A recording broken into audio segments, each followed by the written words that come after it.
welcome to the Rob Burgess Show. I am, of course, your host, Rob Burgess. On this, our 52nd episode, our guest is Ryan Wegner.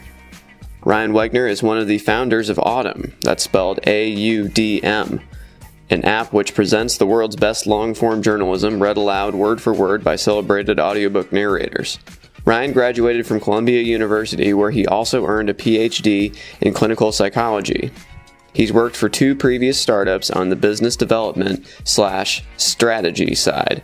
Before Audm, he worked at a VA hospital treating veterans suffering from, among other things, PTSD and addiction. He lives in Los Angeles with his wife, 1-year-old daughter, and beloved dog, Luna. You can find him on Twitter at twitter.com/OUEGNER. And now on to the show. Hi, this is Ryan. Hey, it's Rob. How's it going? Hey, Rob. So, go ahead and let people know whatever you want them to know about yourself here to start out with. Okay. I know it's a big question, me personally, or the company, or whatever you want to start with is fine. If you want to start with this company, that's fine. If you want to start with you, that's fine too. So, sure. I can start with the company. That's what I know that better than myself. So, okay. So Audm is it's really a destination platform where you can access your long-form content in audio form. Okay. So right now that platform takes the shape of an iPhone app, and we're partnered with about 20 publishers, and always adding more. And we sort of take a look at what all of our publishers offer, and we curate a group of articles each week, which we produce audio for. We do that in-house. And, in our opinion, we work with a team of the best audiobook narrators in the world. Ultimately, we release that audio through our app. We have many plans for additional platforms to be added. But right now, the experience is one in which you browse through the articles that we offer. You can create a playlist and download for offline listening, and then you let it rip. So that's where we are now. Right. Yeah. Lots of plans to move forward. Yeah. And I became aware of it because I actually was reading,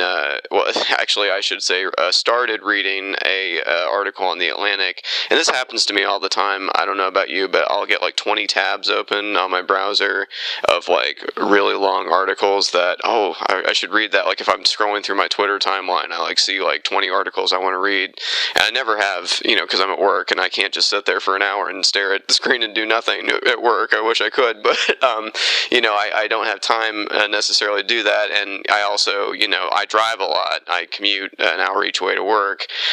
So this is the kind of perfect thing. I actually tried out the app yesterday on the way to work, and it was brilliant. I listened to an Atlantic article about Kellyanne Conway that I've been meaning to read, and it took about a half an hour, and the narrator was really good, and it kind of solved my problem, because I'm like, now I've heard that story, and I wanted to have read that, and it's in the time I would have been driving anyway. So, yeah, it's kind of a perfect solution for something that I've thought has been a problem, and just not being able to absorb the articles I wanted to. So.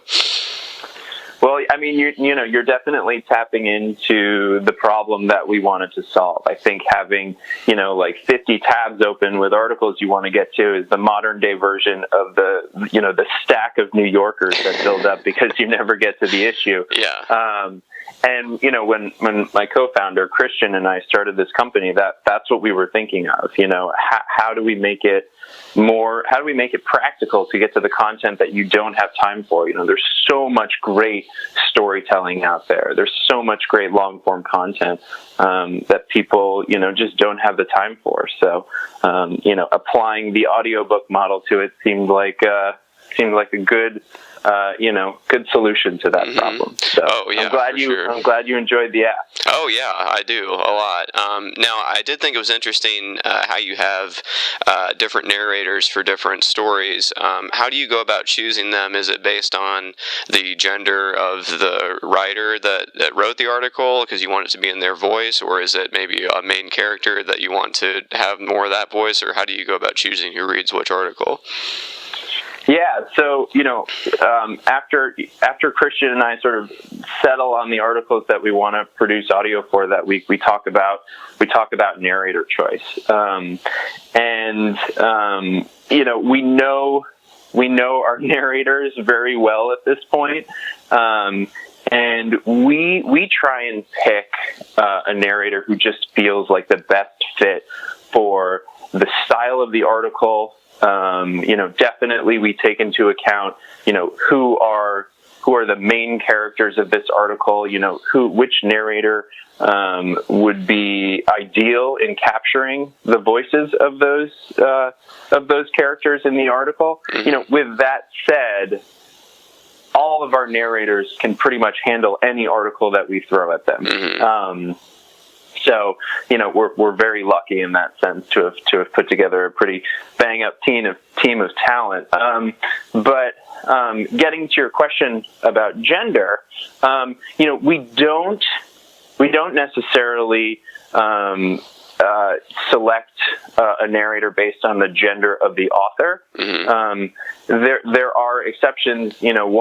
For example, a personal essay, right, where there's a lot of use of the first person. Then we tend to try and match the voice as much as we can to not only the gender of the author but also the age. That can tie our hands a little bit sometimes, but it definitely, we take that into account. But there are there's a lot of articles read by men in the app that were articles written by women and vice versa. We have a number of articles written by male journalists that we had a female narrator take because we thought she was the best person for the job. Sure, absolutely. Yeah. But I did think it was interesting.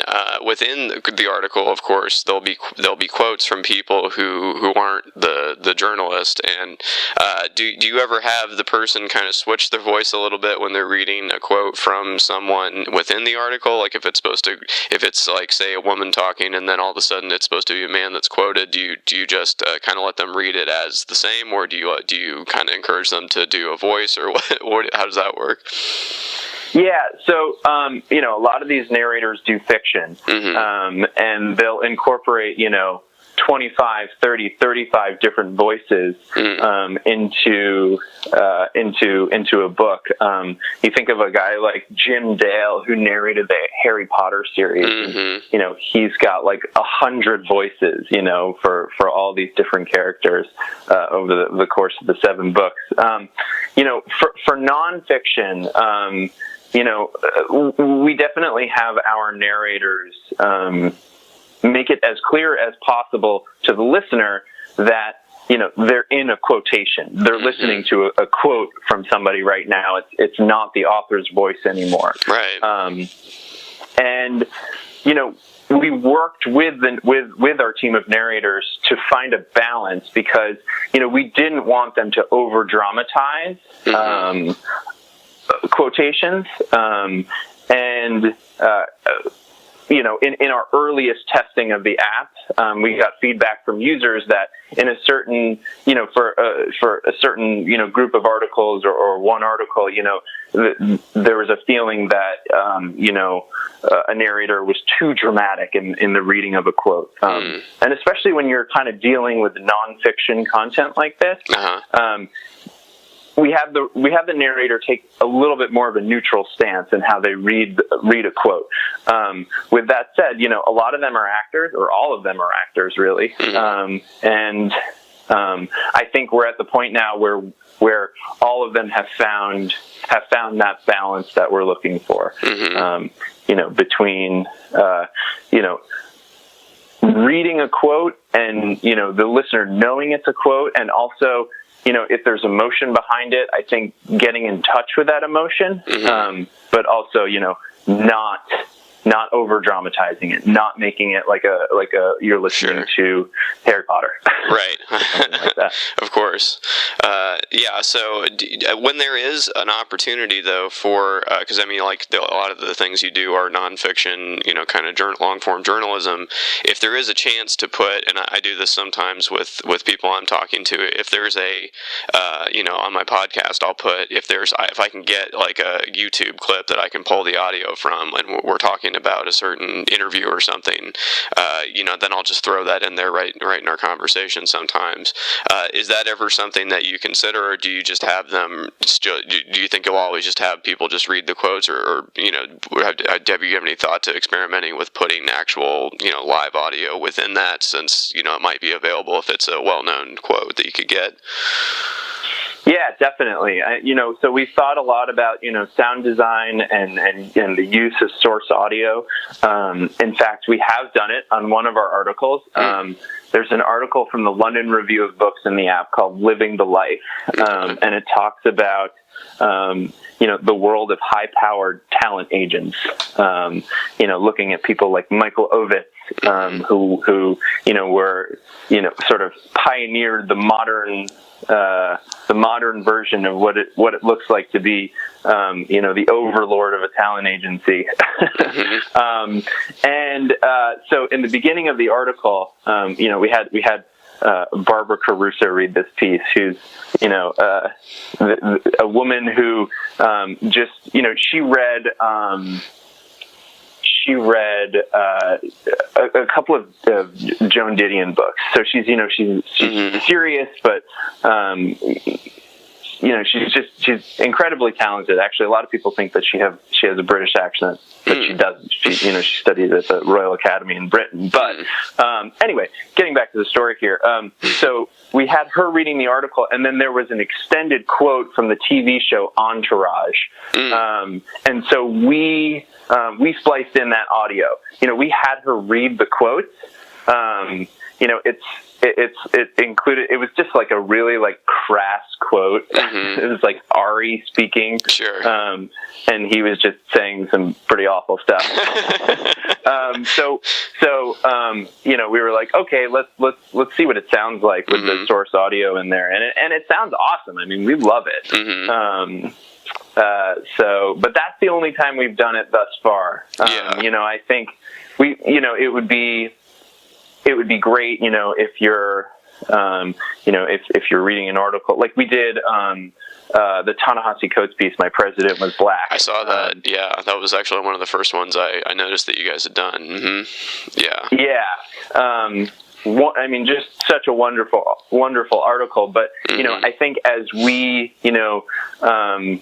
sort of tighten up our process, expand our team, we'll have more time, to experiment a little bit on that front. Right. Well, I know it's super labor intensive to go back and flag that stuff, and it's especially for the amount of content that you guys are dealing with every single week. So I don't know if that would be feasible to, unless you have a team of editors working around the clock to do that, because I know it can be pretty labor intensive to do that. So.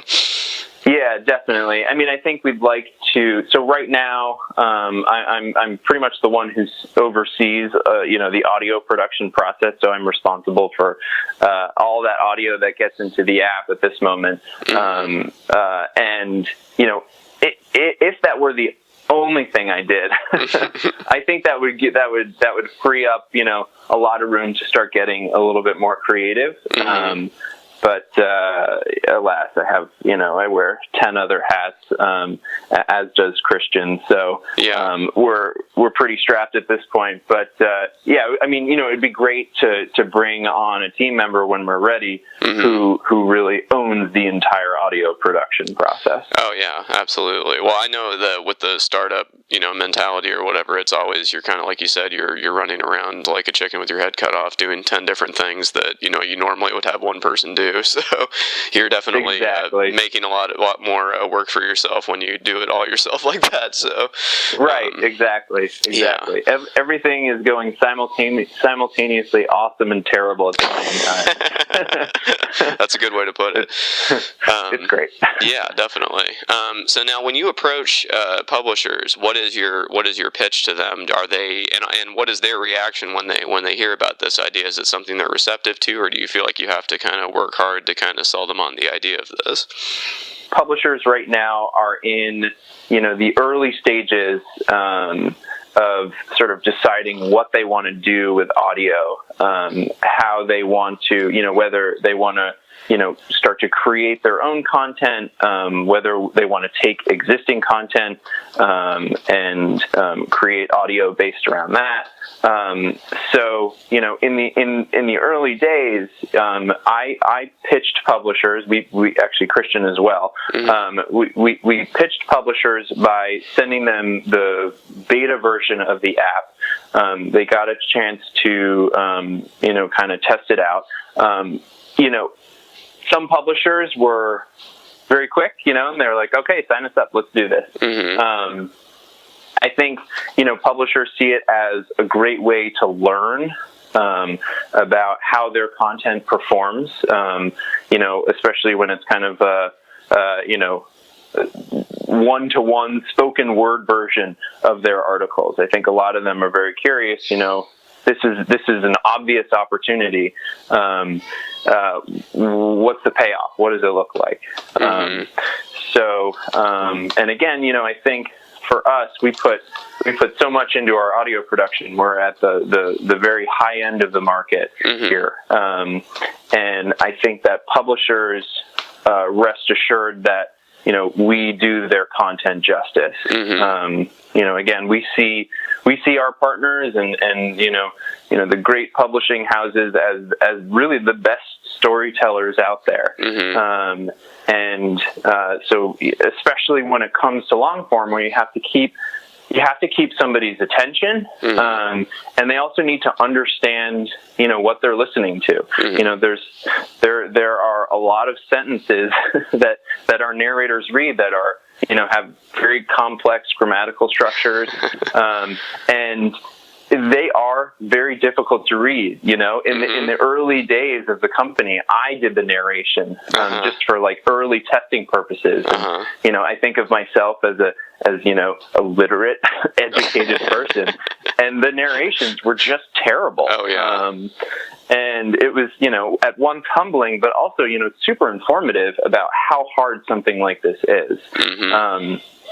And, as I sort of delved into the audiobook world, there's a very big difference between, in some cases, not in all cases, but there's usually a pretty stark difference between, an author reading his or her own book versus, an audiobook narrator who does this, for a living, and owns the process and has, read, hundreds of books. So it's anyway, I would say that's more or less, I think what the draw is for publishers. I think a lot of them felt like this was a pretty natural fit. And again, just sort of a low risk way of getting their feet wet in the audio world. And I think it's paid off. I think it's been a good thing for publishers. So, we just got to keep that going. Yeah, absolutely. Well, and, as somebody who doesn't read my own work out loud sometimes as much as I should, I definitely am guilty of writing sentences and things that I've written that I would feel sorry for anyone if they had to read into a microphone. So, one thing to have it on the page, and it's another to try to make somebody recite it without taking a breath. So. Yeah, exactly. That's the thing. And it's, I don't think it's necessarily implies bad writing, because there's a very big difference between sitting down and reading something, and despite having it's a long-winded sentence, you get it immediately if you're reading it. If you're listening to it and somebody places emphasis on the wrong word or something, or just any sort of slight slip up, the entire meaning of the sentence changes, and the listener is just kind of sitting there scratching their head, being like, "What is this? What are they talking about?"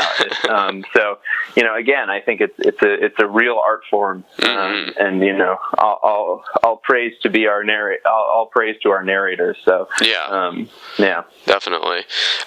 Now, do you ever have to slightly rewrite any of the stories that you read just to make it clear of who's speaking? Because I know a lot of times they'll have a descriptive sentence, and then they'll have a quote, but sometimes if you were just to read it, it might not be, they'll be like said blah blah blah, but it might be a couple sentences before they say that. Do you ever have to rewrite it to be like, this person said this before you start reading the quote, just so it's clear? So we haven't had to do anything where we needed to qualify who's speaking. It's not to say that won't come up eventually. Sometimes, and I'm thinking about the New York Review of Books and the London Review of Books, we'll have some pretty, paragraph-long block quotes. And in that case, the most we've ever done there is have the narrator say quote, and then read the quote, and then say end of quote. I see. But, even for a lot of those block quotes, just the way that you edit, the way that our audio engineers edit the track can make it very clear that, okay, I was in a quote and now I'm no longer in a quote. Right. There's one instance where we did have to alter the written, alter the text as it was originally written for audio purposes. And this was a London Review of Books article about Bitcoin. So for the segment of the article that described what Bitcoin did, the text version displayed these 64-character strings. It was hashed data. And they displayed the 64-character strings to show people that it doesn't look like a ledger. So in the audio, it would have been very awkward if, the narrator on that piece, Suzanne, was just sitting there reading, 64 random letters and numbers. Right. And so, we had to have her, make it clear that, okay, here's another 64-character string, and it's different than the one that was written before that, demonstrating this. And when we made this change, we worked in close consultation with the LRB editorial staff. We had to get approval from the author, and John Lancaster was, super easy and great to work with on that. But so the way that basically worked is, we proposed a few changes, LRB signed off, and we just moved forward. And it's still, to this day, it's one of my favorite articles in the app. It's interesting because I tend toward the narrative articles about people. This is just about money and Bitcoin for like an hour. And it's super dense, but it's awesome. You learn a ton listening to it. So I definitely recommend that one. Yeah. I think it's one of the articles that's available for free in the app. So. Oh, cool. Yeah. Yeah, I would definitely like to listen to that one. I can understand why you changed that. That would kind of stop up the proceedings to just read a 64-character long string of garbage. So yeah. Right, exactly.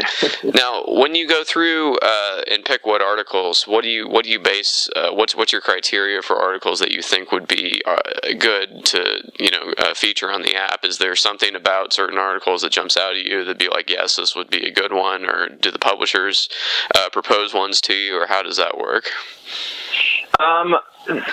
All of the above, really. I mean, we have publishers giving us embargoed copies of their articles. The ones that, I think at this point they kind of have a sense for what we're looking for. There are some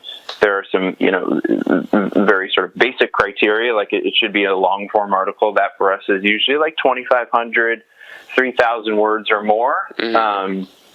And then outside of that, Christian and I we try to be in constant communication with as many users as we can and get that feedback loop in there. We can also drill down on the data and see which articles perform best. There are some no-brainers that come down the pipe to us, like David Frum's recent piece, How to Build an Autocracy. Oh, yeah. So we certainly didn't need to read much of that before knowing that we were going to move forward with it. Sure. The Ta-Nehisi Coates piece is another example. But outside of that, I think at this point, we would love to be doing a lot more audio production than we already do, even now. So we have to be, I think when we're thinking about, what articles we want to, put our resources into, we do want to make sure that they appeal to as many users as possible. And so we try to get a wide variety of topics in there as much as possible. It would be easy to just do articles about Trump. But, we try and get as much, as many views out there as we can. I think we would like to be even more balanced than we are in terms of, the viewpoints that we can get out there, from different authors. We do tend to favor articles that have, either one or two sort of central people in the article with a narrative about those people. We find that those articles tend to perform really well. Of course, the Bitcoin article is an exception, and there are a number of others as well. But we find, those articles that are about really interesting topics that people care about, if you can involve a person in that story, somebody to grab onto, that will keep listeners engaged. There was an article that we did, and in fact, we did several articles by Abram Lustgarten from ProPublica. He wrote a long series about water shortages, droughts, really focusing on things like the Colorado River and Las Vegas and California. And there was one great piece that he did called The Water Witch, which focused on, sort of one sort of central character in the story, but also talking about this this larger issue that people care about. So I loved that article. I thought that was a great one. I know that. Yeah. Well, I've definitely had to struggle with, writing. I could just basically write columns about Trump for the next 4 years, but I kind of have to moderate myself because, the world doesn't stop turning just because this is happening, and there are other things happening in the world, and, I think people might get, as important as it seems to keep the focus on that, I think it also might burn people out if you are sounding the alarm every single week or whatever. So I do, and I think there's plenty of other things to cover out there, and covering the ancillary effects of policy and things like that is also good. So yeah, it's good that you're kind of spreading it out, even though that's kind of the obvious one to cover or spend all your attention on. So yeah, definitely. And there's a lot of great think pieces out there about Trump, and but at the same time, I've had users say to me, like, they've basically said, I'm just so freaked out about the state of the world right now. Can you post more articles that are like about nothing? Essentially, give me more. Like, I want more personal essays. Yeah. We like to do articles like that. We like personal essays.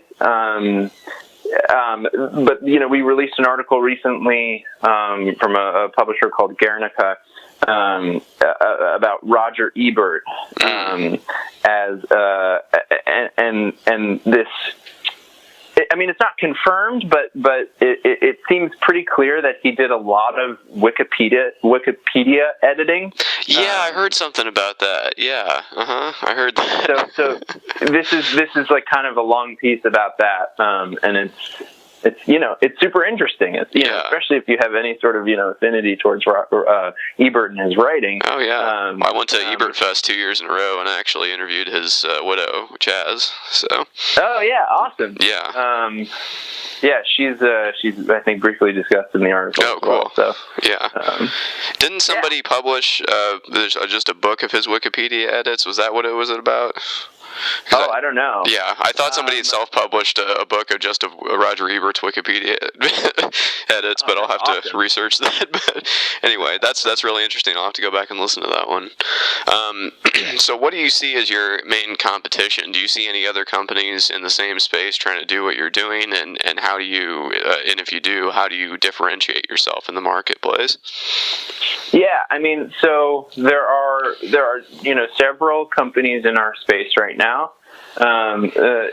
There are giants like Audible, and there are companies that are closer to our size.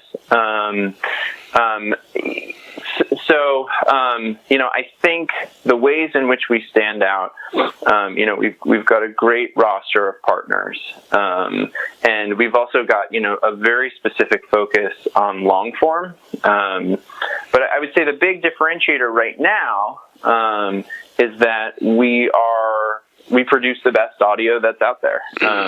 This is something we decided early on to put a lot of our resources into, and we spent a great deal of time, researching, studying the audiobook industry, talking to the people in this industry, and it's a great, small community. So that's been kind of a perk, is getting to know the people in this community. But I think, for us, that's something that really stands out.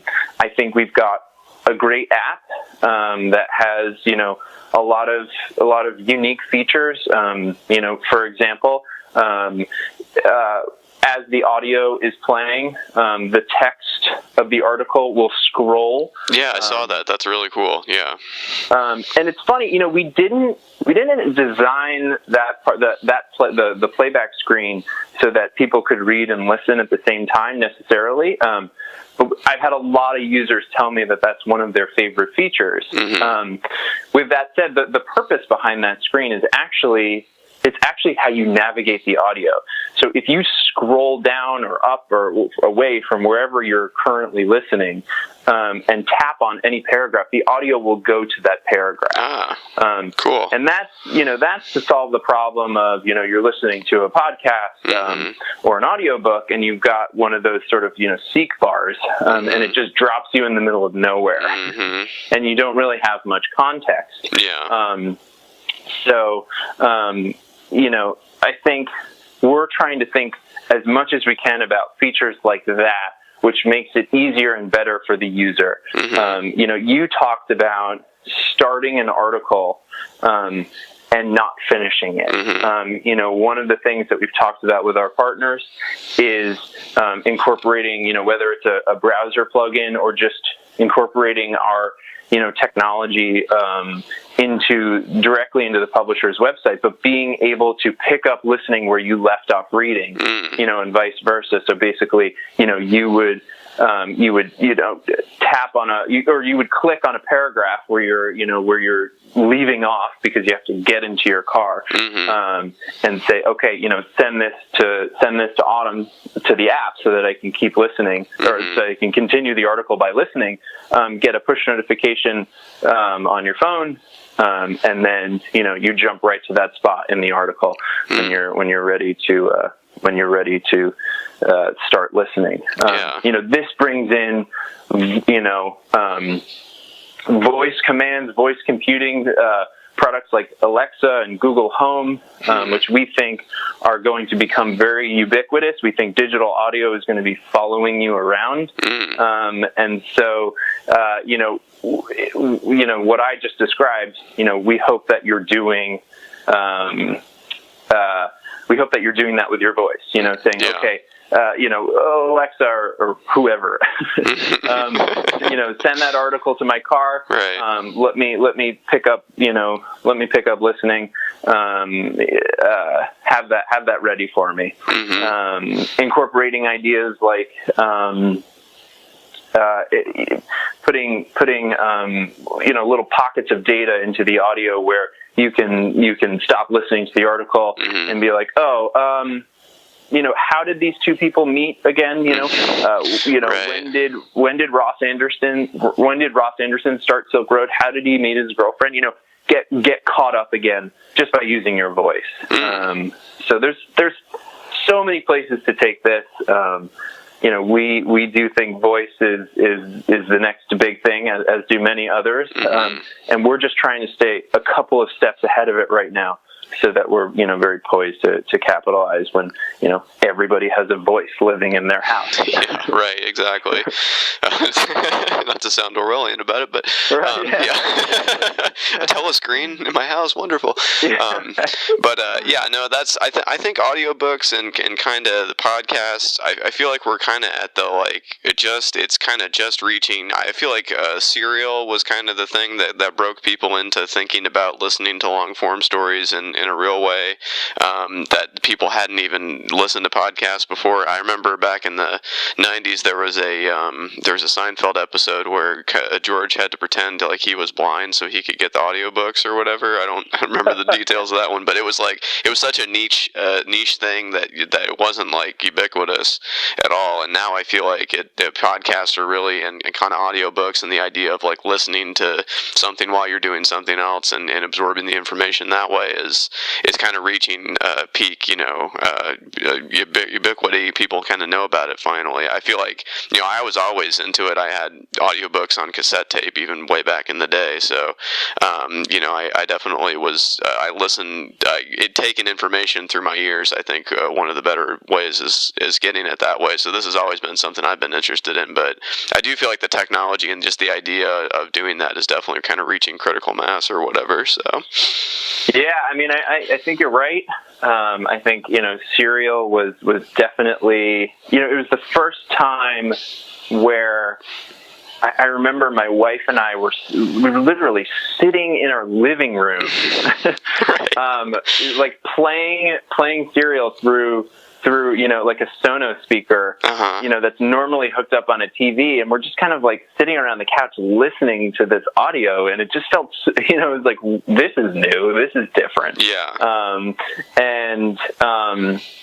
So yeah, I think that was one of those watershed moments, for audio and digital audio. But now, it's crazy. You look at the audiobook industry; it's almost a $3 billion industry now. Wow. And that certainly wasn't the case. 15 years ago, or even less than that. Not even close. Yeah. So we're, certainly, the appearance of the smartphone changed everything, where you could carry all this audio in your pocket. Mm-hmm. But there's a lot of places where it can go next. And even thinking of that Seinfeld episode, accessibility is huge. Incorporating voice controls into Autumn is something we've wanted to do since we started the company, and we know there's a great opportunity to help visually impaired people, listen to the articles that they can't read. And we've actually been in communication with a couple of our users, who work with blind individuals, and talking about what are the most useful voice commands out there? What do people want? What do people need to hear? Because I assume that none of this is intuitive for somebody who can see. And so we see that there's definitely there's a great opportunity there. As voice starts to become another form of computing, ambient computing,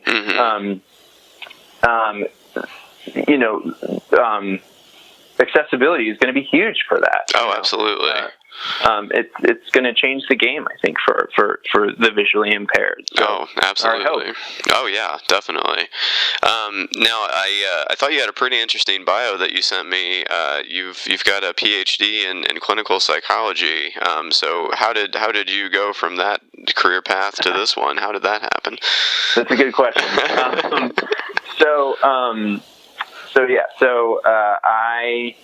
I took 1 year in between college and going right into a PhD program.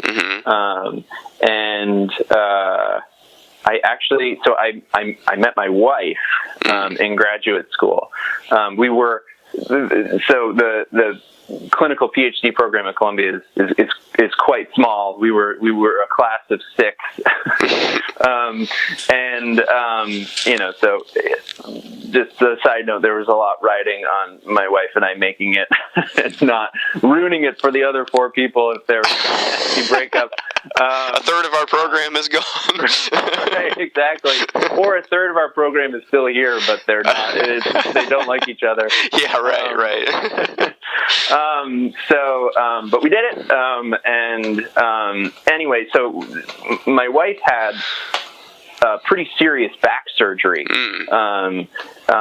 when we were in our 4th year. And I knew I wanted to sort of stay on the same path as her. Your last year of the program is spent working full time at a hospital, and it's basically our equivalent of a residency, and a med school residency. So I took a year off when my wife took a year off to recover from the surgery, and I worked at a couple of startups. And, kind of instantly fell in love with the environment, what it was like to work at a new company, and, to build a product, to get it out there. I mean, it all sort of resonated with me. It all clicked, and I still wanted to go back. I wanted to finish my degree. Once you have the degree, you can always practice. Sure. Both of those startups, one was kind of an outgrowth of the other, but essentially they both folded. And I went back to school. My wife and I moved out to LA to do our clinical internship. I worked at a VA hospital here in LA, and primarily focused on vets suffering from PTSD. It was a amazing experience. I loved working there. But I knew that, after I defended my dissertation, I knew I wanted to go back into the startup world. Christian and I, we actually, we went to undergrad together. And although we didn't know each other in college, we were connected through a mutual friend, who we did go to college with. Actually, he's my brother-in-law. Oh, wow. He's one of Christian's good friends. It's kind of a long story. Yeah, I went to undergrad with my future sister-in-law. We were in the same year. Didn't know her. And I kind of knew my future brother-in-law, but he connected me to Christian, and we had been talking for several years before we started Autumn. Just sort of once in a while we'd kick around an idea or two. When this one was floated out there, at first we were like, maybe we'll do this as a side project. And then both of us started to feel really enthusiastic about it. So we went full time. That more or less brings me to today. I'm a much more fatigued individual now than I was 2 years ago. But it's been awesome. Oh yeah. Yeah. What would your advice be for people that want to do what you're doing, as far as because I've daydreamed about developing an app. I have no idea what it would be, but it seems like an interesting line of work to get into. What would you say to people that are interested in that? I would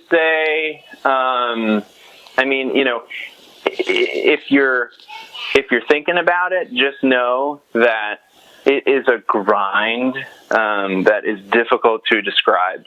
I have a wonderful wife who's incredibly supportive, who picks up my slack when I am working late. Hours are unpredictable. I've worked every weekend, for the last 2 years. So, you just have to be ready to, work your ass off, essentially. You also have to be able to disconnect from it sometimes as well. I think if you really love what you're doing, one of the challenges is shutting off. And being, sort of present to hang out with your family. I had a baby about a year ago, or my wife had a baby. All credit. Whoa there. We did you do the work? No, I'm kidding. No, I did the same thing. Exactly. I just showed up. Yeah, right. It was easy for me. But yeah, I mean, so I've had to work very hard, to be present in those moments when I'm spending time with the girls. And then, if you are lucky enough to get to do this and start a company and get your product off the ground, talk to your customers, do whatever you have to do to get in touch with people who are using your product, learn where you've made mistakes, learn what you're doing right, and pivot. And well, not pivot, just kind of just keep hammering away at the right path, or what seems like the right path based on your discussion with customers. I try and send an email to every single customer who tries out the app. I'm a little behind right now, but I've learned an immense amount from our customers. Subscribers, non-subscribers alike, you're going to learn very quickly, whether you're onto something, whether you've completely missed the mark, or, most likely, that you might be onto something, but you have to do like 80 things differently, and better. So that would be my biggest piece of advice. I would say, a lot of people can do this alone. I guess Elon Musk is an example.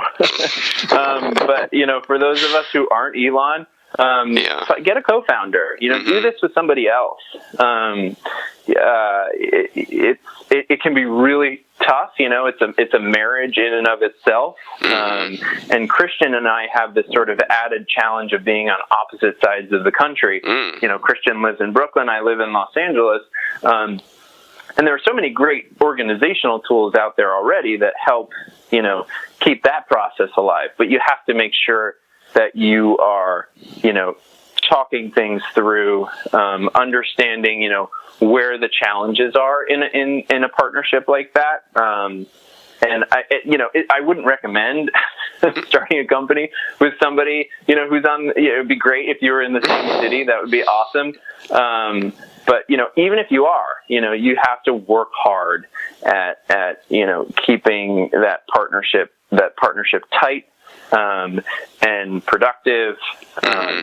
So, yeah. Yeah, definitely. Well, I mean, I definitely feel like that's very true. If you have kind of something that you want to do and you're really into it, you kind of have to draw your own line about where work ends and your life begins, because it will just bleed into the rest of your life. Because if it's one of those things where it's like, 5 o'clock rings and I can drop what I'm doing and not think about it anymore, that's not really something you care all that much about. But if you do care about it, you kind of have to turn yourself off sometimes, and like you said, be present with your family. Otherwise, it'll just bleed into every facet of your life. So exactly. Definitely. So we always, like I said, we always talk about music here at the end, and you said you were a pretty serious drummer. What kind of music did you play when you were drumming seriously? Yeah, so I was in a couple of bands. Did a few small tours here and there. So in that year off that I took between college and grad school, I was playing a lot of music. I also played a lot of music in college as well. And Columbia actually had pretty great music scene for aspiring bands. I came out of the same class as Vampire Weekend. Oh wow! Really good guys. Not without, feeling a lot of envy of course. as they rose to prominence, and we were still playing, small clubs in New York. Sure. Yeah, so I mean, I would say the band I was most serious with, we played a lot of sort of alternative rock, in the style of My Morning Jacket, nice. Bands like that. I still listen to them. I listen to other bands in that same sort of vein, like Manchester Orchestra. But I would say I'm mostly sort of an indie guy at heart. I love Sufjan Stevens. Seen him a bunch of times. Tallest Man on Earth is one of my favorites. I guess I still am a big Bon Iver fan. A lot of music in that type of vein. I also played with another guy who's still at it. His name is Matt Bailiff. He's kind of more in the pop rock end of the spectrum, I guess. He's got a pretty great YouTube following. He's got a killer voice. So that was fun. And now I just play the drums in my basement. I think I have one of the only subterranean basements in greater Los Angeles. So as soon as I saw it, I was like, well, I'm putting a drum set in there. kind of have to, yeah. Yeah, exactly. That's awesome. I mean, music has been a big part of my life for sure. Radiohead. I minored in jazz studies in college, actually, so I kind of studied the academic side of jazz. I'm by no means a proficient jazz drummer, but loved the art form. Had some great professors. So yeah, music, good times. Awesome. Was there anything else I didn't ask you about that you want to get in there, either about yourself or the app or anything? I don't think so. I think we covered it. Cool. Awesome. Well, I like I said, I really enjoy the app, and I think you got a great idea that you've kind of latched onto here, and I don't see any reason why it couldn't get bigger and bigger. And it just, like I said, when I wrote the article that included it in, that I don't see any kind of stopping for it, because it seems like you just kind of endlessly have more content, because people are always writing articals and need to be read. Indeed. So yeah. Thanks, Rob. We appreciate it. Yeah, no problem. Well, have a good rest of your day here. I'll talk to you soon. Sounds good. Later. Bye-bye.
you enjoy this podcast, there are several ways to support it.